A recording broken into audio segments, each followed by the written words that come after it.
ഇന്നൊരു അടിപൊളി ഇഫ്താർ സ്നാക്ക് റെസിപ്പിയുമായിട്ടാണ് ഞാൻ വന്നിട്ടുള്ളത്. വളരെ സിമ്പിളാണ് തയ്യാറാക്കാനായിട്ട്.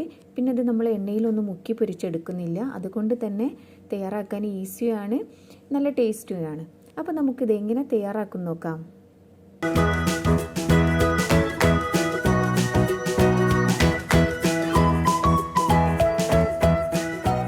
അപ്പോൾ ആദ്യം തന്നെ നമുക്ക് ഫില്ലിംഗ് ഒന്ന് റെഡിയാക്കി എടുക്കാം. അതിനായിട്ട് ഞാനിവിടെ ഒരു ചിക്കൻ്റെ ബ്രസ്റ്റ് പീസ് മുഴുവനായിട്ട് എടുത്തിട്ടുണ്ട്. അത് ചെറിയ ചെറിയ കഷ്ണങ്ങളാക്കിയിട്ട് കട്ട് ചെയ്തെടുക്കണം കേട്ടോ, എന്നാലേ നമ്മൾ കഴിക്കുമ്പോൾ ടേസ്റ്റ് ഉണ്ടാവുള്ളൂ. ഇനി ഇതിലേക്ക് ഞാൻ 1 ടീസ്പൂണ് മുളക് പൊടി ചേർത്ത് കൊടുത്തിട്ടുണ്ട്. അതിനോടൊപ്പം തന്നെ നമുക്ക് കുറച്ച് ഗരം മസാല ചേർത്ത് കൊടുക്കാം. ഒരു 1/4 ടീസ്പൂണ് ചേർത്ത് കൊടുത്താൽ മതിയാവും. അതുപോലെ തന്നെ ഒരു 1/4 ടീസ്പൂണ് മഞ്ഞൾപ്പൊടിയും കൂടി ചേർത്ത് കൊടുക്കാം. ഇനി ഇതിലേക്ക് ഒരു 1 ടീസ്പൂണ് ഇഞ്ചി വെളുത്തുള്ളി പേസ്റ്റ് ചേർത്ത് കൊടുക്കാം. ഇനി ഇതിലേക്ക് നമുക്ക് പാകത്തിനുള്ള ഉപ്പ് ചേർത്ത് കൊടുക്കാം. ഇനി ഇതെല്ലാം കൂടി ഒന്ന് നന്നായിട്ട് തന്നെ നമുക്ക് മിക്സ് ചെയ്തെടുക്കാം. നന്നായിട്ട് മിക്സ് ചെയ്ത് കൊടുത്ത ശേഷം ടൈം ഉണ്ടെങ്കിൽ ഒരു 15 മിനിറ്റ് റെസ്റ്റ് ചെയ്യാനായിട്ട് വെക്കുന്നത് നല്ലതാണ്. ഇനി ഒരു ഫ്രൈ പാൻ വെച്ചിട്ട് അതിലേക്ക് ഞാൻ 1 ടേബിൾ സ്പൂൺ ബട്ടർ ചേർത്ത് കൊടുത്തിട്ടുണ്ട്.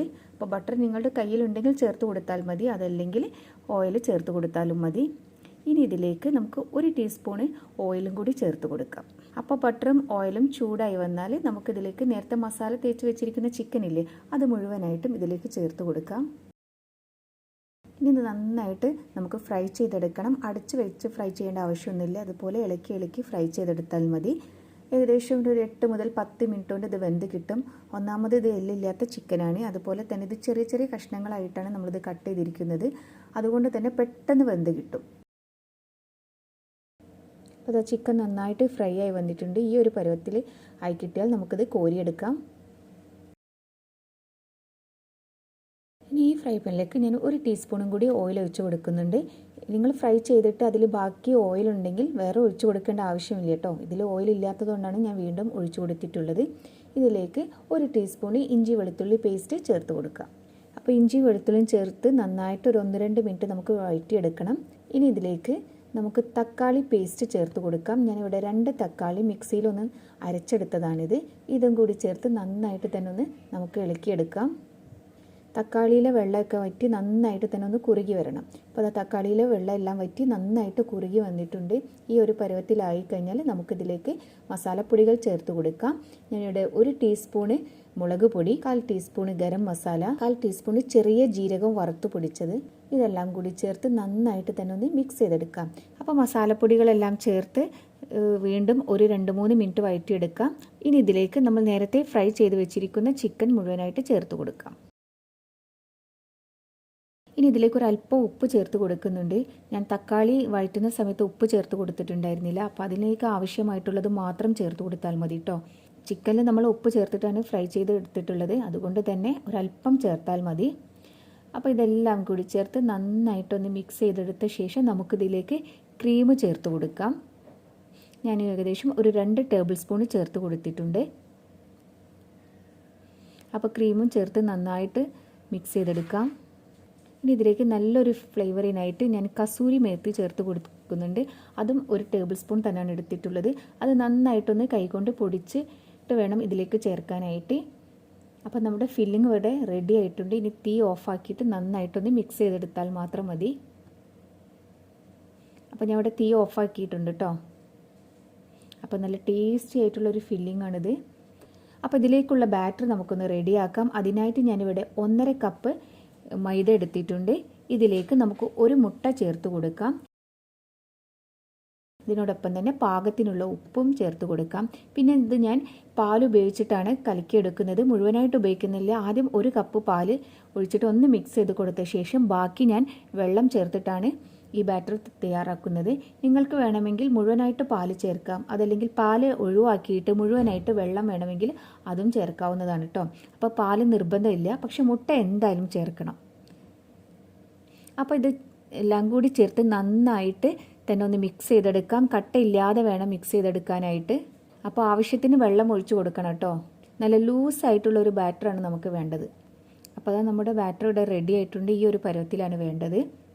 കണ്ടല്ലോ, കാണുമ്പോൾ തന്നെ മനസ്സിലാവും, നല്ല ലൂസായിട്ടുള്ള ബാറ്റർ. അപ്പോൾ ഒരു ഫ്രൈ പാൻ അടുപ്പിൽ വെച്ചിട്ട് അത് ചൂടായി വന്നാൽ നമ്മൾ തയ്യാറാക്കിയ ബാറ്റർ ഓരോ സ്പൂൺ വീതം ഒഴിച്ചിട്ട് നമ്മൾ ദോശയെല്ലാം ചുട്ടെടുക്കില്ല അതുപോലെ തന്നെ ചുട്ടെടുക്കാം.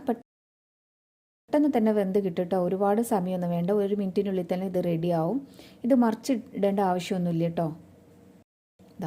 ഇത് നന്നായിട്ട് വെന്ത് വന്നിട്ടുണ്ട്.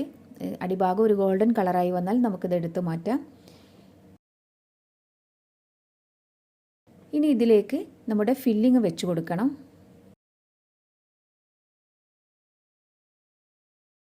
അപ്പം ഞാൻ കുറച്ച് മൊസറല്ല ചീസ് വെച്ച് കൊടുക്കുന്നുണ്ട്. ഇത് ഓപ്ഷണലാണ്, നിങ്ങളുടെ കയ്യിലുണ്ടെങ്കിൽ വെച്ച് കൊടുത്താൽ നമ്മളിത് ഫ്രൈ ചെയ്തെടുക്കുന്ന സമയത്ത് നല്ല ടേസ്റ്റ് ഉണ്ടാവും. ഇനി ഇതിൻ്റെ മുകളിലായിട്ട് നമ്മൾ നേരത്തെ തയ്യാറാക്കിയ ഫില്ലിംഗ് ഇല്ല, അത് കുറച്ച് വെച്ച് കൊടുക്കാം. ഇനി ഇത് 2 സൈഡിൽ നിന്ന് മടക്കിയെടുക്കാം. ഇതുപോലെ ഒരു ബോക്സ് രൂപത്തിൽ നമുക്കിതൊന്ന് മടക്കിയെടുക്കാം. അപ്പോൾ ഇത്രയേ ഉള്ളൂ. ഇനി ഇത് വേണമെങ്കിൽ നിങ്ങൾക്ക് മുട്ടയിൽ മുക്കിയിട്ട് ബ്രെഡ് ക്രംസിൽ കോട്ട് ചെയ്തിട്ടൊക്കെ ഡീപ് ഫ്രൈ ചെയ്തെടുക്കാം. അപ്പോൾ ഞാനിത് അങ്ങനെ ഒന്നും ചെയ്യുന്നില്ല, ഒന്ന് ഷാലോ ഫ്രൈ ചെയ്തെടുക്കുകയാണ്. അപ്പോൾ നിങ്ങൾക്ക് വേണമെങ്കിൽ ബട്ടർ ബട്ടർ യൂസ് ചെയ്യാം. ഞാനിവിടെ കുറച്ച് ഓയിൽ എന്നാണ് ഒഴിച്ച് കൊടുക്കുന്നത്. ഒന്ന് തിരിച്ചു മറിച്ചിട്ടിട്ടൊന്ന് വേവിച്ചെടുക്കുകയാണ്. നമ്മൾ ചേർത്തിരിക്കുന്ന ചീസില്ലേ, അതൊന്ന് മെൽറ്റായി കിട്ടാനായിട്ട് കേട്ടോ. ഇനി ഓയിൽ ചേർക്കണം നിർബന്ധമൊന്നുമില്ല കേട്ടോ. അല്ലാതെ തന്നെ ഫ്രൈ പാനിൽ ജസ്റ്റ് ഒന്ന് തിരിച്ചു മറിച്ചിട്ടിട്ട് വേവിച്ചെടുത്താൽ മതി.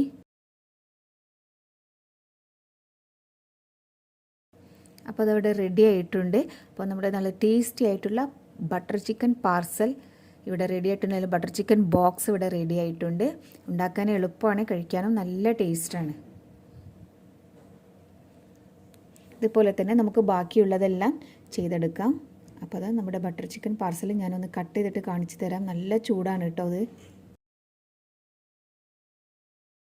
നമ്മൾ ഇതിലേക്ക് ചീസ് ചേർത്തത് കൊണ്ട് തന്നെ നന്നായിട്ട് ഇങ്ങനെ വലിഞ്ഞു വരും. ചൂടായതുകൊണ്ട് എനിക്ക് പിടിക്കാനായിട്ട് പറ്റുന്നില്ല. അപ്പോൾ നല്ല ടേസ്റ്റി ആയിട്ടുള്ള ഈ ബട്ടർ ചിക്കൻ പാർസൽ അല്ലെങ്കിൽ ബട്ടർ ചിക്കൻ ബോക്സ് നിങ്ങളെല്ലാവരും ഒന്ന് ട്രൈ ചെയ്ത് നോക്കൂ. നോമ്പുതുറ സമയത്തൊക്കെ കഴിക്കാനായിട്ട് പറ്റിയ ഒരു അടിപൊളി സ്നാക്കാണ്. അപ്പോൾ നിങ്ങൾക്ക് എൻ്റെ വീഡിയോ ഇഷ്ടപ്പെട്ടിട്ടുണ്ടെങ്കിൽ ലൈക്ക് ചെയ്യാനും കമൻറ്റ് ചെയ്യാനും അതുപോലെ തന്നെ ഫ്രണ്ട്സൊക്കെ ആയിട്ട് ഷെയർ ചെയ്യാനും മറക്കരുത്. ഇനി പുതിയൊരു റെസിപ്പിയുമായിട്ട് നമുക്ക് വീണ്ടും കാണാം. അതുവരേക്കും ബൈ.